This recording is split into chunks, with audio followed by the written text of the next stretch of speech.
हाथी दांत का शहर और उसकी सुंदर राजकुमारी। कश्मीरी लोक कथा।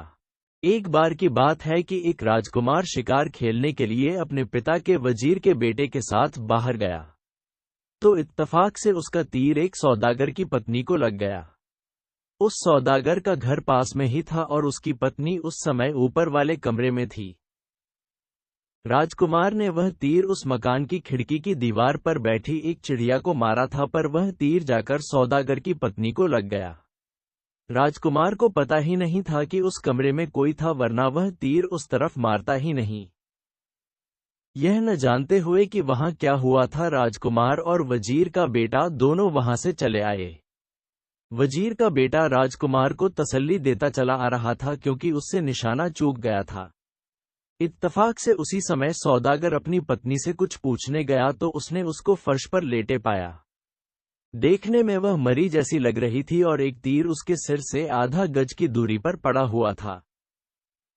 उसको मरा जानकर वह खिड़की की तरफ दौड़ा और चिल्लाया, चोर चोर, उन्होंने मेरी पत्नी को मार दिया। उसका चिल्लाना सुनकर तुरंत ही पड़ोसी वहां इकट्ठा हो गए। उधर उसके नौकर भी ये देखने के लिए ऊपर आ गए कि क्या मामला था। हुआ ये था कि वह स्त्री मरी नहीं थी, केवल बेहोश हो गई थी। बस उसकी छाती पर एक छोटा सा घाव था, जहां राजकुमार का तीर छूकर नीचे गिर गया था। जैसे ही वह होश में आई तो उसने बताया कि बाहर दो आदमी थे जिनके हाथों में तीर कमान थे, और जब वह खिड़की के पास खड़ी हुई थी तो उनमें से एक ने उसकी तरफ जानबूझकर उसके ऊपर तीर चलाया था। ये सुनकर सौदागर राजा के पास गया और जो कुछ हुआ था जाकर उसको बताया। इस बुरे काम को सुनकर राजा बहुत गुस्सा हुआ और बोला कि पता चल जाने पर वह अपराधी को कड़ी से कड़ी सजा देगा। उसने सौदागर को वापस भेज दिया कि वह उससे ये पूछकर उसे बताए कि अगर उसने अपराधी को देखा तो क्या वह उसको पहचान सकेगी। सौदागर की पत्नी ने जवाब दिया, यकीनन, मैं उसको शहर भर के सब आदमियों में पहचान सकती हूँ। सौदागर जब ये जवाब लेकर राजा के पास पहुंचा तो राजा ने कहा, मैं कल तुम्हारे घर के सामने से इस शहर के सारे आदमियों को जाने के लिए कहूंगा। तुम अपनी पत्नी को अपनी खिड़की के पास खड़ी रहने को कहना, ताकि जब यह नीच काम करने वाला वहां से गुजरे तो वह उसको पहचान ले। अगले दिन इस बात का शाही फरमान निकलवा दिया गया कि शहर के सारे आदमी उस सौदागर के मकान की खिड़की के सामने से होकर गुजरें। सब आदमी जो 10 साल से ऊपर के थे एक जगह इकट्ठा हुए और लाइन बनाकर सौदागर के घर की खिड़की के पास से गुजरे। हालांकि राजकुमार और वजीर का बेटा दोनों ही को इस जुलूस में शामिल नहीं किया गया था, पर इत्तफाक से वे दोनों भी भीड़ के साथ उसी समय वहां से गुजरे। वे लोग वहां तमाशा देखने के लिए आए थे। जैसे ही वे दोनों उसकी खिड़की के सामने से गुजरे, सौदागर की पत्नी ने उन्हें पहचान लिया और राजा को जाकर बताया। राजा शुरू से ही लोगों के जाते हुए देख रहा था। आश्चर्य से बोला, क्या मेरा अपना बेटा और मेरे वजीर का बेटा? इन लोगों ने दूसरों के लिए यह क्या उदाहरण रखा है? इन दोनों को सजा मिलनी चाहिए। वजीर बोला, सरकार ऐसा मत कीजिए, मैं आपसे प्रार्थना करता हूं। इस मामले की पहले ठीक से जांच होनी चाहिए कि ऐसा कैसे हुआ, उसके बाद ही कुछ विचार कीजिएगा। फिर वह दोनों नौजवानों की तरफ देखता हुआ बोला, तुमने ऐसा बेरहम काम कैसे किया? जवाब राजकुमार ने दिया, मैंने अपना तीर एक चिड़िया को मारने के लिए चलाया था जो एक खुली हुई खिड़की की दीवार पर बैठी थी। मेरा निशाना चूक गया। मुझे ऐसा लगता है कि शायद उस खिड़की के पास इस सौदागर की पत्नी खड़ी होगी तो वह तीर उसको जाकर लग गया। अगर मुझे पता होता कि यह स्त्री या कोई और वहां खड़ा है तो मैं उस दिशा में तीर चलाता ही नहीं। ये जवाब सुनकर राजा बोला, ठीक है, इस बात पर हम बाद में बात करेंगे। शहर के सब लोगों को जाने दो, अब उनकी हमें यहाँ कोई जरूरत नहीं है। शाम को राजा और वजीर दोनों अपने अपने बेटों के बारे में बहुत देर तक बात करते रहे। राजा ये चाहता था कि दोनों को सजा दी जाए, पर वजीर का सोचना ये था कि सजा केवल राजकुमार को ही मिलनी चाहिए। और उसने यह राजा से कहा भी, क्योंकि राजा को इस बात पर इतना गुस्सा आ रहा था कि वह अपने बेटे का चेहरा फिर कभी देखना नहीं चाहता था, इसलिए राजकुमार को देश निकाला दे दिया जाए। फिर आखिर में यही फैसला हुआ और राजकुमार को देश निकाला दे दिया गया। अगले दिन कुछ सिपाही राजकुमार को शहर के बाहर छोड़ने गए। जब वे राज्य की सीमा के पास पहुंच गए तो वजीर का बेटा भी वहां पहुंच गया। वह बहुत जल्दी में आया था। उसके साथ 4 घोड़ों पर सोने की मुहरों के 4 थैले थे। वह राजकुमार के गले में अपनी बाहें डालकर बोला, मैं आ गया हूं मेरे दोस्त। मैं भी तुम्हारे साथ चलूंगा क्योंकि मैं तुम्हें अकेला नहीं जाने दे सकता। हम लोग साथ साथ रहे हैं तो हम साथ साथ ही देश से बाहर भी जाएंगे और साथ साथ मरेंगे। अगर तुम मुझे प्यार करते हो तो मेहरबानी करके मुझे वापस मत भेजना। राजकुमार बोला, एक बार फिर सोच लो मेरे दोस्त कि तुम क्या कर रहे हो। मुझे कई मुसीबतों का सामना करना पड़ सकता है। तुम मेरे साथ अपना देश और अपना घर क्यों छोड़ना चाहते हो? वजीर का बेटा बोला, क्योंकि मैं तुम्हें बहुत प्यार करता हूं और तुम्हारे बिना कभी खुश नहीं रह सकता। सो दोनों दोस्त यानी राजकुमार और वजीर का बेटा हाथ में हाथ डाले देश की सीमा से बाहर निकलने के लिए जल्दी जल्दी चल दिए। अपने पिता के राज्य की सीमा पर पहुंचकर राजकुमार ने सिपाहियों को कुछ सोना दिया और उनसे वापस लौट जाने के लिए कहा। सिपाहियों ने राजकुमार से पैसा लिया और वापस लौट गए। पर वे वहां से बहुत दूर नहीं गए बल्कि कुछ चट्टानों और झाड़ियों के पीछे छिप गए ताकि वे यह बात यकीन के साथ कह सकें कि राजकुमार वापस नहीं आया। दोनों दोस्त चलते रहे और एक गांव में आ पहुंचे। वह रात उन्होंने वहां लगे एक बड़े से पेड़ के नीचे बिताने की सोची। राजकुमार ने आग जलाने की तैयारी की और सोने के लिए बिस्तर तैयार किया जिसे वे अपने साथ लेकर आए थे। और वजीर का बेटा शाम के खाने का इंतजाम करने के लिए एक बनिए की, एक डबल रोटी बनाने वाले की और एक कसाई की दुकान पर गया। किसी वजह से उसे कुछ देर हो गई। या तो डबल रोटी तैयार नहीं थी या फिर बनिए के पास सारे मसाले नहीं थे। करीब आधे घंटे तक इंतजार करने के बाद राजकुमार का धीरज छूट गया तो वह उठा और उठकर टहलने लगा और गांव के बाजार की तरफ देखने लगा। उसने देखा कि उनके पेड़ के पास से ही एक बहुत साफ सा नाला बह रहा था। उसकी आवाज सुनकर राजकुमार को लगा कि उसको स्रोत वहां से ज्यादा दूर नहीं था तो वह उसके स्रोत को ढूंढने चल दिया। आगे चलकर उसने देखा कि वह नाला एक बहुत बड़ी झील में से निकल रहा था। उस समय वह झील कमल के फूलों और कई तरह के पानी के पौधों से भरी हुई थी।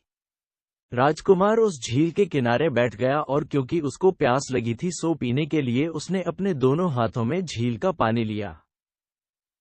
खुशकिस्मती से उस पानी को पीने से पहले उसने उसे देखा तो उसको उस पानी में एक बहुत ही सुंदर परी की परछाई दिखाई दी। उसने उसको सचमुच में देखने के लिए चारों तरफ देखा तो उसने एक परी को झील के दूसरे किनारे पर बैठा देखा।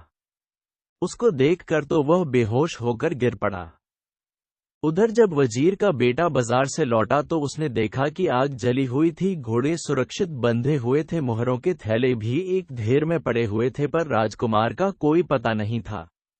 उसकी यह भी समझ में नहीं आया कि वह क्या करे, उसको कहाँ ढूंढे। उसने कुछ देर तो इंतजार किया, फिर उसने उसको पुकारना शुरू किया।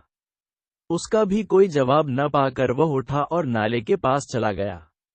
वहां जाकर उसको राजकुमार के पैरों के निशान मिल गए। ये देखकर वह वहां से लौट आया और मुहरों के थैले और घोड़े लेकर फिर से उधर की तरफ चला। पैरों के निशान के सहारे वह राजकुमार के पास तक पहुंच गया। वहां जाकर उसे राजकुमार मरे जैसा पड़ा दिखाई दिया। उसके मुंह से निकला, उफ उफ। उसने राजकुमार को उठाया, उसके चेहरे और सिर पर पानी छिड़का और बोला, उफ मेरे भाई, ये सब क्या हो गया? मेहरबानी करके मुझे इस हालत में छोड़कर मरना नहीं। बोलो बोलो राजकुमार, कुछ तो बोलो। मैं ये सब सहन नहीं कर सकता। ठंडा पानी चेहरे और सिर पर पानी पड़ने से राजकुमार को कुछ होश आया। उसने अपनी आंखें खोली और चारों तरफ देखा।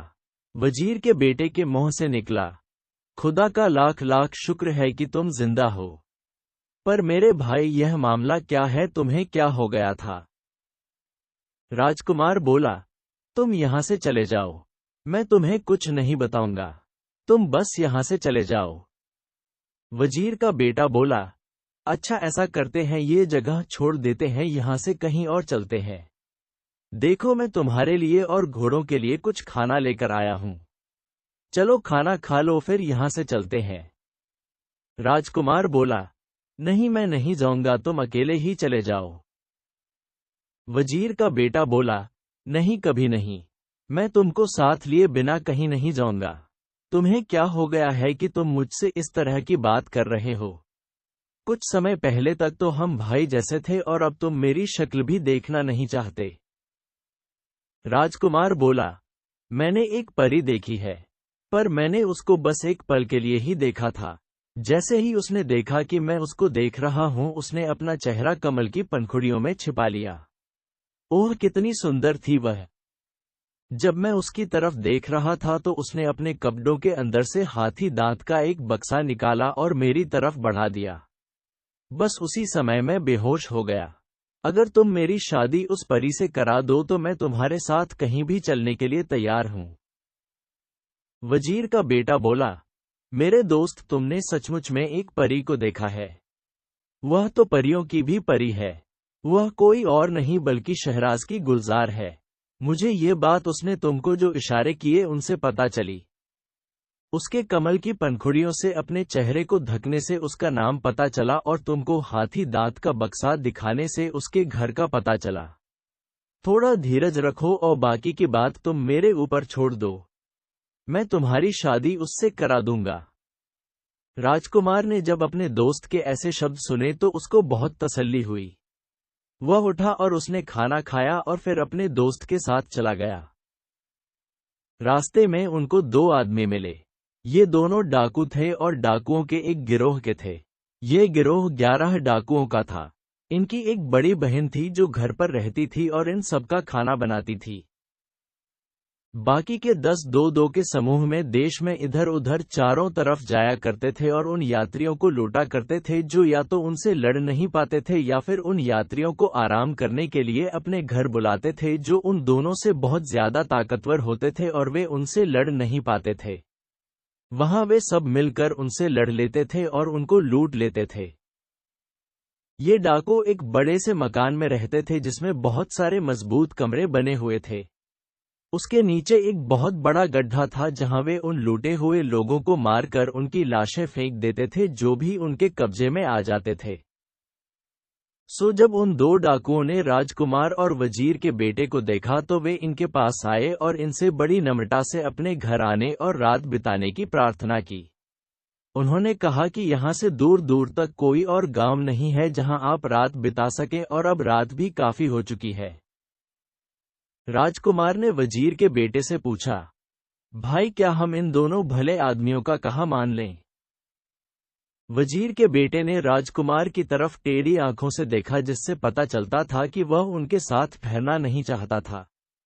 पर राजकुमार क्योंकि थका हुआ था और उसने ये भी सोचा कि शायद वजीर के बेटे को कुछ ऐसे ही गलतफहमी हुई होगी, उसने उन लोगों को हाँ कह दी और बोला, यह आप लोगों की बड़ी मेहरबानी है कि आपने हमको अपने घर बुलाया। सो वे चारों उन डाकुओं के घर चल दिए। उन डाकुओं ने उन दोनों यात्रियों को एक कमरे में बिठा दिया और बाहर से ताला लगा दिया। अब ये दोनों यात्री वहां बैठे बैठे अपनी किस्मत को कोसने लगे। वजीर के बेटे ने कहा, अब रोने से कोई फायदा नहीं है। मैं इस खिड़की के ऊपर चढ़कर देखता हूं कि यहां से बाहर निकलने का कोई रास्ता है कि नहीं। ये कहकर वह खिड़की पर चढ़ा और फुसफुसा कर बोला, हाँ है। इसके नीचे एक गड्ढा है जिसके चारों तरफ ऊंची दीवार है। मैं उसमें कूदता हूं और जाकर इधर उधर देखता हूं। तुम तब तक यहीं ठहरो और जब तक मैं लौट कर आऊं तब तक मेरा इंतजार करो। ऐसा कहकर वह नीचे कूद गया और फिर जल्दी ही वापस आकर बोला कि उसने एक बहुत ही बदसूरत स्त्री को देखा जो लगता था कि इन लोगों के घर की देखभाल करने वाली होगी। वजीर के बेटे का प्लान ये था कि वह अपनी सब बात इस बदसूरत स्त्री को बताएगा और उससे वहां से निकलने में इस शर्त पर सहायता मांगेगा कि वहां से बाहर निकलकर राजकुमार उससे शादी कर लेगा। इस पर वह उसको अपने कमरे तक लेकर आएगा। वह यकीनन उनको वहां से निकालने के बदले में हमारा वायदा पूरा करने के लिए कहेगी। राजकुमार पहले तो उससे कुछ नानुकुर करेगा पर फिर राजी हो जाएगा। ये है मेरा प्लान।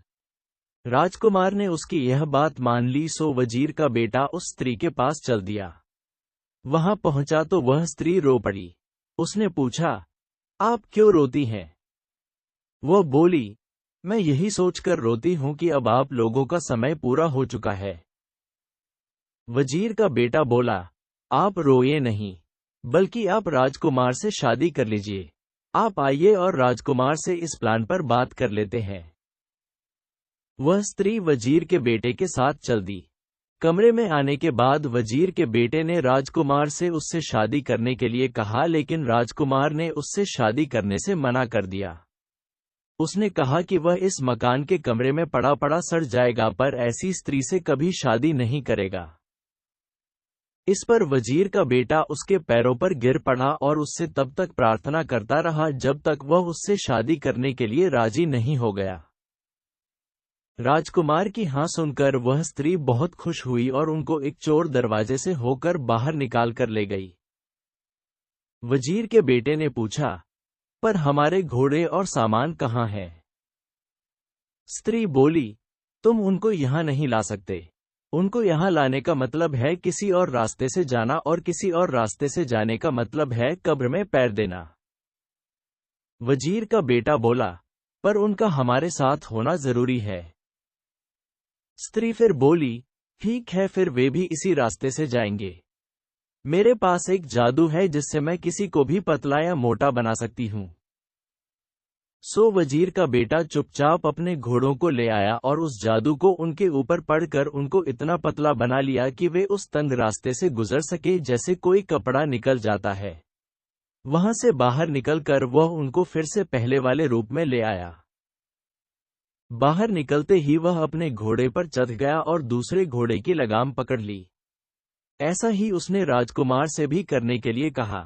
राजकुमार भी मौका देखकर तुरंत ही अपने घोड़े पर चढ़ गया और दूसरे घोड़े की लगाम पकड़ ली। जैसे ही वे दोनों अपने अपने घोड़ों पर चढ़े वे वहां से भाग निकले। उनको भागते देखकर वह स्त्री चिल्लाई, अरे रुको तो, मुझे भी साथ ले लो, मुझे यहाँ अकेला मत छोड़ो। मेरे भाइयों को मेरे इस काम का पता चल जाएगा और वे मुझे मार डालेंगे। वजीर का बेटा वहीं से चिल्लाया, तो तुम भी हमारे साथ भागो ना। देखो हम कोई खास तेज नहीं भाग रहे हैं। वह स्त्री उनके पीछे जितना तेज वह भाग सकती भागी, फिर भी वह उनसे काफी दूर थी। वजीर के बेटे ने जब ये देखा कि वे अब खतरे से बाहर हैं तो वह अपने घोड़े से उतरा और उस स्त्री को पकड़कर एक पेड़ से बांधकर उसकी खूब पिटाई की। वह बोला, ओ बदसूरत स्त्री, अगर तुझे तेरे भाइयों ने ढूंढ लिया तो तू उनसे कहना कि हम देव थे इसलिए वहां से भाग गए। चलते चलते वे फिर एक गांव में पहुंचे और रात को वहीं रुक गए। अगली सुबह वे फिर वहां से चल दिए और हर आने जाने वाले से शहराज का पता पूछते रहे। आखिरकार वे इस शहर में आ पहुंचे। यहाँ पहुंचकर वे एक ऐसी बुढ़िया की झोंपड़ी में ठहर गए जिससे उनको लगा कि उससे उनको डरने की कोई जरूरत नहीं है और वहां वे शांति से रह सकते हैं। पहले तो उस बुढ़िया को उनका अपने घर में ठहराने का विचार कुछ जमा नहीं, पर जब उसने उन दोनों को पानी पिलाया तो राजकुमार ने उसके प्याले में जिसमें उसने उसको पानी दिया था एक मोहर डाल दी और वजीर के बेटे ने भी ऐसा ही किया, तो इससे उसका मन बदल गया और उसने उन दोनों को कुछ दिनों के लिए अपने घर ठहरा लिया। जैसे ही बुढ़िया का अपने घर का काम खत्म हुआ तो वह अपने मेहमानों के पास आकर बैठ गई। वजीर के बेटे ने ऐसा बहाना किया जैसे वह वहां की जगह और लोगों के बारे में कुछ जानता ही नहीं है। उसने बुढ़िया से पूछा कि क्या उस शहर का कोई नाम है। बुढ़िया बोली, अरे बेवकूफ, है न, हर छोटे से छोटा गांव जो किसी भी शहर से बड़ा है जैसा कि यह है उसका नाम है। तो इस शहर का नाम क्या है? बुढ़िया बोली, इस शहर का नाम है शहराज। क्या तुमको नहीं मालूम? मुझे लगा कि इसका नाम तो दुनिया भर को मालूम होगा। शहर का नाम सुनकर राजकुमार ने एक गहरी सांस ली। वजीर के बेटे ने राजकुमार को इशारे से कहा कि चुप रहो वरना तुम अपना भेद खोल दोगे। वजीर के बेटे ने आगे पूछा, क्या इस देश का कोई राजा भी है? बुढ़िया बोली, हाँ है ना, एक रानी भी है और एक राजकुमारी भी। उनके क्या क्या नाम है? बुढ़िया बोली, राजकुमारी का नाम गुलजार है और रानी का नाम। वजीर का बेटे ने बुढ़िया की बात काटते हुए राजकुमार की तरफ देखा जो अभी तक पागलों जैसा बैठा था और बोला, हाँ, हम लोग अब सही देश में हैं। अब हम उस सुंदर राजकुमारी को देख पाएंगे। 2 दिन बाद ही उन दोनों यात्रियों ने बुढ़िया को बड़ा सजा बजा देखा। उसके साफ सुथरे बाल सजे हुए देखे तो वजीर के बेटे ने उससे पूछा, आज यहाँ कौन आ रहा है? बुढ़िया बोली, कोई नहीं। वजीर के बेटे ने फिर पूछा, तो फिर आप कहीं जा रही है क्या? बुढ़िया बोली, हाँ, मैं अपने बेटी से मिलने जा रही हूँ जो राजकुमारी गुलजार के पास काम करती है। मैं उससे रोज मिलने जाती हूँ। मुझे उससे मिलने कल भी जाना चाहिए था अगर तुम लोग यहाँ न आए होते और मेरा सारा समय तुम लोगों ने न ले लिया होता। वजीर का बेटा बोला, ख्याल रखना कि तुम हमारे बारे में किसी से कुछ कहना नहीं जिससे राजकुमारी को कुछ पता चले। वजीर के बेटे ने उसको किसी से उनके बारे में कुछ भी न कहने के लिए इसलिए कहा था कि अगर वह उसको इस बात को किसी से कहने के लिए मना करेगा तो वह इस बात को वहां जाकर जरूर कहेगी और राजकुमारी को उनके आने के बारे में पता चल जाएगा। और यही वह चाहता भी था। जब बेटी ने अपनी माँ को देखा तो झूठा गुस्सा दिखाती हुई बोली, माँ, तुम 2 दिनों से क्यों नहीं आई? बुढ़िया बोली, मेरी प्यारी बेटी, मेरे घर में 2 यात्री, एक राजकुमार और एक वजीर का बेटा आकर ठहरे हुए हैं। बस उन्हीं के काम में लगी रही। सारा दिन खाना बनाना और सफाई करना। मैं उन दोनों को समझ ही नहीं पाई। उनमें से एक तो बिल्कुल बेवकूफ सा लगता है। उसने मुझसे इस देश का नाम पूछा, इस देश के राजा का नाम पूछा। ये लोग कहाँ से आ सकते हैं जो इनको ये सब भी नहीं पता। पर ये लोग हैं बड़े और अमीर। वे मुझे हर सुबह शाम सोने की एक एक मोहर देते हैं। इसके बाद बुढ़िया वहां से चली गई और राजकुमारी के पास जाकर उससे वही शब्द फिर दोहरा दिए। उनको सुनकर राजकुमारी ने उसको बहुत बुरी तरह से पीटा और उसको कड़ी सजा की धमकी देते हुए कहा कि अगर उसने फिर कभी अजनबियों के बारे में उसके सामने कुछ कहा तो वह उसको बहुत कड़ी सजा देगी। शाम को जब बुढ़िया घर लौटी तो उसने वजीर के बेटे को आकर बताया कि उसको बहुत अफसोस है कि उसने अपना वायदा तोड़ दिया। फिर कैसे राजकुमारी ने उसको पीटा क्योंकि उसने उन दोनों के बारे में उसको बताया था। राजकुमार उसकी सब बातें सुन रहा था सो उसके मुंह से निकला, उफ उफ। जब इन आदमियों के बारे में सुनकर ही उसके गुस्से का ये हाल है तो उनको देखकर क्या होगा। वजीर का बेटा आश्चर्य से बोला, तुम गुस्से की बात करते हो, वह तो तुमको देखकर ही खुशी से फूल जाएगी। मैं जानता हूँ। उसने जिस तरीके से इस बुढ़िया के साथ बर्ताव किया है उससे साफ पता चलता है कि वह तुमसे कह रही है कि आने वाले अगले काले पाख में तुम उससे जाकर मिलो। ये सुनते ही राजकुमार के मुंह से निकला, या अल्लाह, तेरा लाख लाख शुक्र है। अगली बार जब वह बुढ़िया फिर महल गई तो गुलजार ने अपनी एक नौकरानी को बुलाया और उसको उस कमरे में दौड़कर आने के लिए कहा जिसमें वह उस बुढ़िया से बात करे और यह भी कहा कि अगर बुढ़िया ये पूछे कि क्या मामला है तो वह कहे कि राजा के हाथी पागल हो गए हैं और वे शहर और बाजार की तरफ भाग रहे हैं। रास्ते में जो भी मिलता है वे सबको बर्बाद करते जाते हैं। नौकरानी ने उसका कहना माना और उस कमरे में जाकर उसने वही कहा जो राजकुमारी ने उससे कहने के लिए कहा था। बुढ़िया ये सुनकर डर गई। उसने सोचा कि कहीं ऐसा न हो कि वे हाथी उसकी झोपड़ी को गिरा दें और उस राजकुमार और उसके दोस्त को मार दें, सो उसने राजकुमारी से घर जाने की इजाजत मांगी जो उसको मिल गई। राजकुमारी के पास एक जादू का झूला था जिस पर जब कोई बैठ जाता था तो वह उसको वहीं ले जाता था जहां उसके ऊपर बैठने वाला चाहता था। उसने पास खड़ी हुई एक नौकरानी से वह झूला लाने के लिए कहा। जब वह झूला आ गया तो उसने बुढ़िया को उस पर बैठने और अपने घर जाने की इच्छा प्रकट करने के लिए कहा। बुढ़िया उस पर बैठ गई और तुरंत ही अपने घर सुरक्षित पहुंच गई। वह घर पहुंचकर ये देखकर बहुत खुश हुई कि उसके मेहमान सुरक्षित थे। वह बोली, ओह, मुझे लगा कि वे कहीं तुम लोगों को न मार दें। राजकुमारी की दासी कह रही थी कि शाही हाथी पागल हो गए हैं और इधर उधर भाग निकले हैं। मैंने जब ये सुना तो मुझे तुम लोगों की बड़ी चिंता हो गई। इसलिए राजकुमारी जी ने ये झूला मुझे घर सुरक्षित रूप से आने के लिए दिया। आओ बाहर चले, कहीं ऐसा न हो कि हाथी यहाँ आकर मेरी झोंपड़ी ही गिरा दे। वजीर का बेटा बोला, मुझे विश्वास नहीं होता कि ऐसा हुआ। ये सब बहाना है, वे लोग तुम्हारे साथ चाल खेल रहे हैं। फिर वह राजकुमार के कान में फुसफुसाया, अब तुम्हारे दिल की इच्छा पूरी होने वाली है। ये सब उसी के इशारे हैं। काले पाख के शुरू होने के 2 दिन बाद राजकुमार और वजीर का बेटा दोनों उस झूले पर बैठे और महल के आंगन में पहुंचने की इच्छा प्रकट की। एक पल में ही वे वहां थे। महल के एक दरवाजे के पास राजकुमारी खड़ी हुई थी। उसकी भी राजकुमार को देखने की उतनी ही इच्छा थी जितनी कि राजकुमार की इसको देखने की। कितना खुशी का मौका था वह। गुलजार बोली, ओह आखिर मैंने अपने प्रेमी और पति को पा ही लिया। राजकुमार भी बोला, खुदा का लाख लाख शुक्र है कि उसने हमको मिला दिया।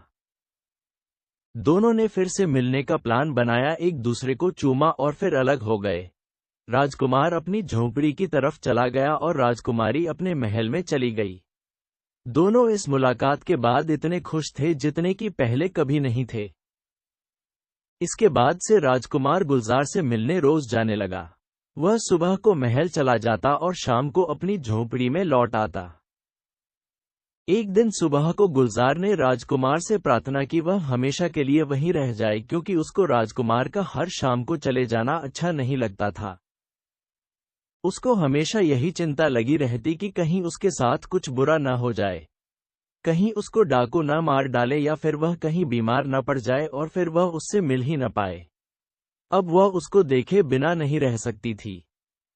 राजकुमार ने उससे कहा भी कि डरने की कोई ऐसी बात नहीं थी और फिर रात को उसको अपने दोस्त के पास लौट जाना ही चाहिए, क्योंकि उसने केवल उसी के लिए अपना देश और घर छोड़ा और अपनी जिंदगी खतरे में डाली है।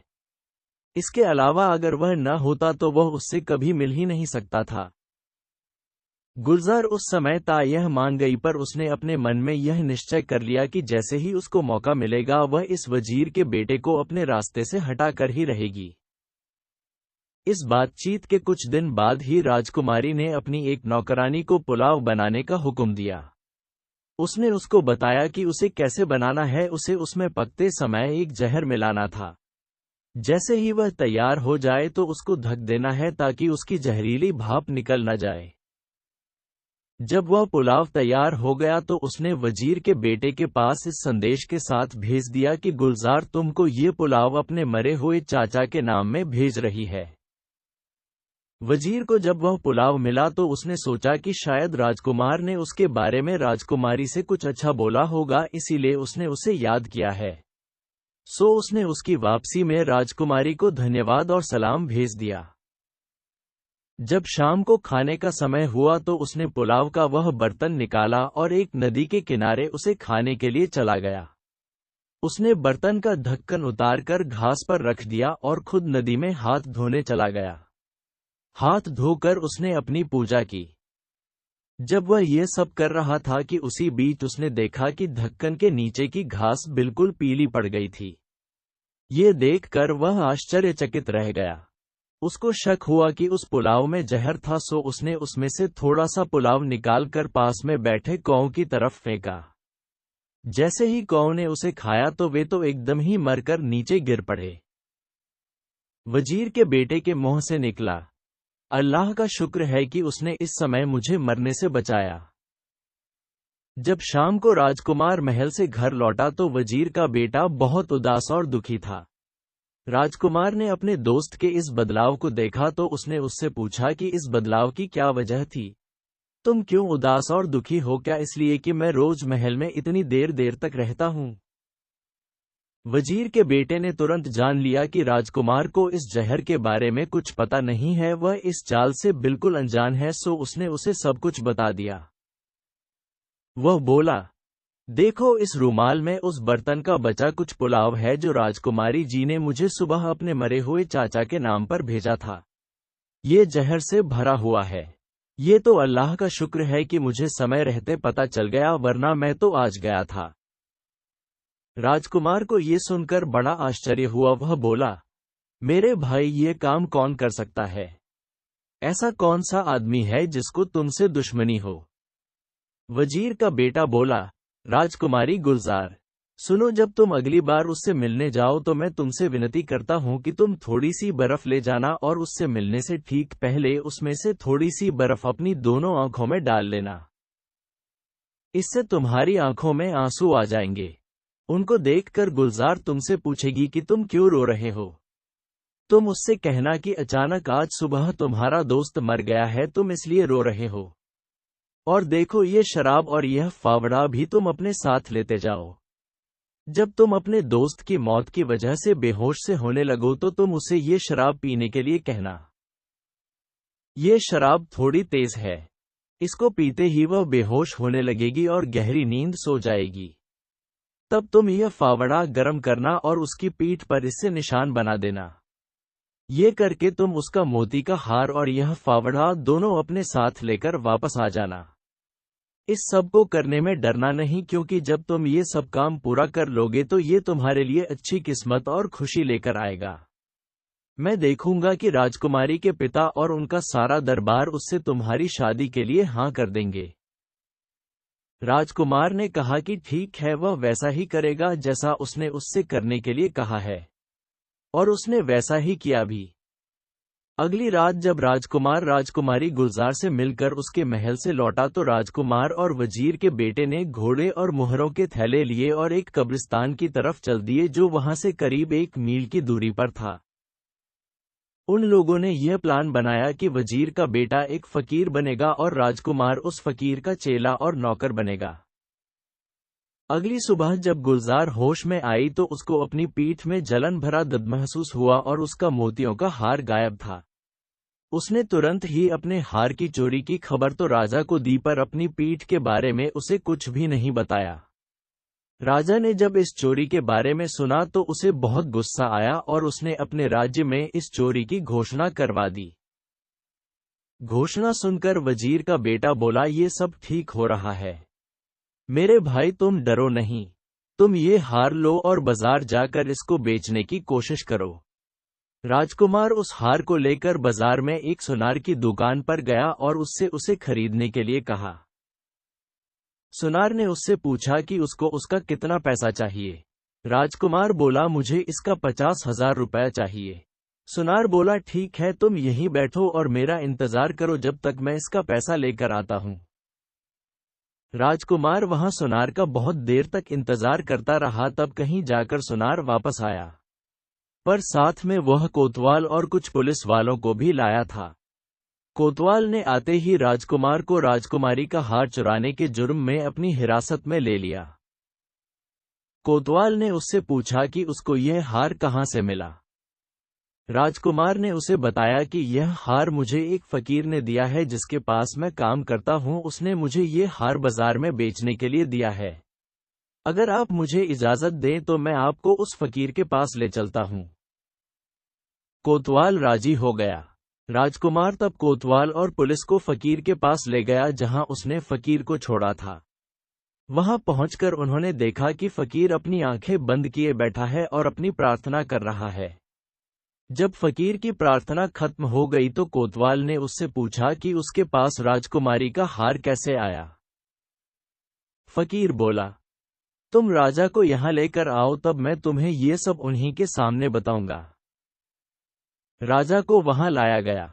राजा उस फकीर को देखकर उसके सामने अपना गुस्सा न दिखा सका कि कहीं ऐसा न हो कि अल्लाह का गुस्सा उसके ऊपर पड़ जाए। बड़ी नम्रता से उसने अपने हाथ जोड़कर उससे पूछा, आपको मेरी बेटी का ये हार कैसे मिला? फकीर बोला, कल रात हम यहाँ पर इस कब्र के पास बैठे हुए थे और अल्लाह की प्रार्थना कर रहे थे कि एक लड़की जो राजकुमारी जैसी पोशाक पहने थी यहाँ आई और एक कब्र में से एक लाश निकालकर खाने लगी जिसको कुछ दिन पहले ही दफनाया गया था। ये देखकर मुझे गुस्सा आ गया और मैंने उसकी पीठ पर उस फावड़े से चोट की जो उस समय यहाँ आग में पड़ा था। चोट खाकर वह यहाँ से भागी तो जल्दी में उसका हार नीचे गिर पड़ा। आपको मेरी इस बात पर आश्चर्य तो जरूर हो रहा होगा, पर यह साबित करना कोई मुश्किल काम नहीं है। आप अपनी बेटी को बुलाइए और देखिए कि उसकी पीठ पर फावड़े के जले का निशान है या नहीं। आप जाकर देखिए और अगर जैसा मैं कहता हूँ वह सच है तो उसे यहाँ लाइए, मैं उसको सजा दूंगा। ये सुनकर राजा को फकीर की बातों पर विश्वास तो नहीं हुआ, पर उसके पास और कोई चारा नहीं था, सो वह तुरंत ही महल लौट गया और अपनी बेटी की पीठ देखने के लिए कहा। दासी ने आकर राजा को बताया कि फकीर की बात सच थी, उसकी पीठ पर फावड़े के जले का निशान था। ये सुनकर राजा के गुस्से का पारावार न रहा, उसने कहा कि राजकुमारी को तुरंत ही मार दिया जाए। दासी बोली, नहीं नहीं हुजूर, हम इसे क्यों मारें? हमको इसे उसी फकीर के पास भेज देना चाहिए जिसको इसका हार मिला है, ताकि वही इसको अपनी मनचाही सजा दे सके। राजा राजी हो गया और राजकुमारी को फकीर के पास भेज दिया गया। राजकुमारी को देखकर फकीर बोला, इसको एक पिंजरे में बंद कर दो और पिंजरा उसी कब्र के पास रख दो जिसमें से इसने लाश निकाली थी। ऐसा ही किया गया।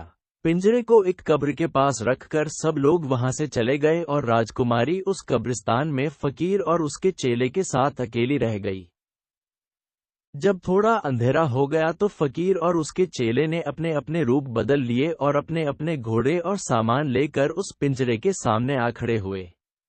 उन्होंने राजकुमारी को पिंजरे में से बाहर निकाला, उसकी पीठ के घाव पर मरहम लगाया और उसको राजकुमार के पीछे घोड़े पर बिठाकर वहां से भाग लिए। वे रात भर अपने घोड़ों पर चलते रहे। सुबह होने पर ही वे आराम करने के लिए रुके। वहां उन्होंने अपने आगे के प्लान पर विचार किया। वजीर के बेटे ने राजकुमारी को थोड़ा सा वह जहरीला पुलाव दिखाया जो उसने उसके लिए भेजा था और उससे पूछा कि क्या अब भी वह अपने किए पर पछता नहीं रही है। ये देखकर राजकुमारी रो पड़ी। उसने स्वीकार किया कि वजीर का बेटा तो उसका सबसे बड़ा सहायक और दोस्त था। उसको जहर भरा पुलाव भेजना उसकी सबसे बड़ी गलती थी। उसके बाद वजीर के बेटे ने अपने पिता के नाम एक चिट्ठी में वह सब लिखकर भेजा जो उनके देश छोड़ने के बाद उनके साथ घटा था। जब वजीर ने ये चिट्ठी पढ़ी तो उसने जाकर राजा को बताया। उसने उन दोनों को वापस न आने के लिए लिखा और लिखा कि वे गुलजार के पिता को एक चिट्ठी लिखें जिसमें ये सब लिखें। इस हुक्म के अनुसार वजीर के बेटे ने राजकुमार को गुलजार के पिता को एक चिट्ठी लिखवाई। वह चिट्ठी पढ़कर गुलजार के पिता को अपने वजीरों और दूसरे ऑफिसरों पर बहुत गुस्सा आया कि उनको इतने इज्जतदार लोगों के अपने राज्य में होने का कुछ भी पता नहीं था, क्योंकि वह राजकुमार और वजीर के बेटे को अपना धन्यवाद देना चाहता था। उसने अपने कुछ वजीरों की सजा का हुक्म सुना दिया कि फला फला तारीख को उनको सजा दी जाएगी। उसने वजीर के बेटे को लिखा कि वह उसके महल आए और उसके महल में आकर ठहरे, और अगर राजकुमार राजी होंगे तो मैं राजकुमारी की शादी उनसे जितनी जल्दी हो सकेगा उतनी जल्दी कर दूंगा। यही तो वे चाहते थे।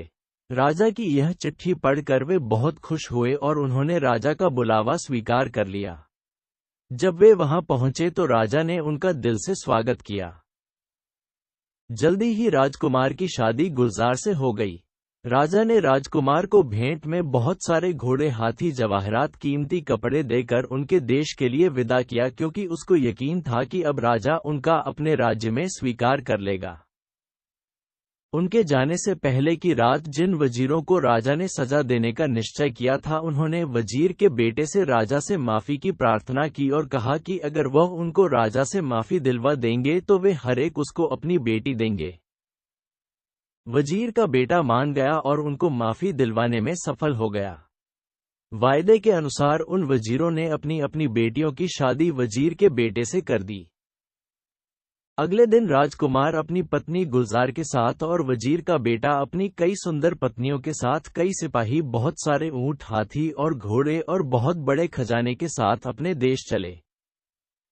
रास्ते में वे डाकुओं के घर के पास से गुजरे तो सिपाहियों की सहायता से उन्होंने उनका मकान तोड़कर गिरा दिया और वहां से उनका बरसों का जोड़ा हुआ खजाना लेकर फिर आगे अपने देश की तरफ चले। आखिर वे अपने देश आ पहुंचे। राजा ने जब अपने बेटे की सुंदर पत्नी और इतने सारे खजाने को देखा तो उसने तुरंत ही उसको अपने राज्य में स्वीकार कर लिया। बस फिर तो राजकुमार की जिंदगी में खुशी ही खुशी थी। राजकुमार सबका प्यारा हो गया। समय आने पर वह राजगद्दी पर बैठा और बहुत सालों तक उसने खुशी और शांति से राज किया। सुषमा गुप्ता।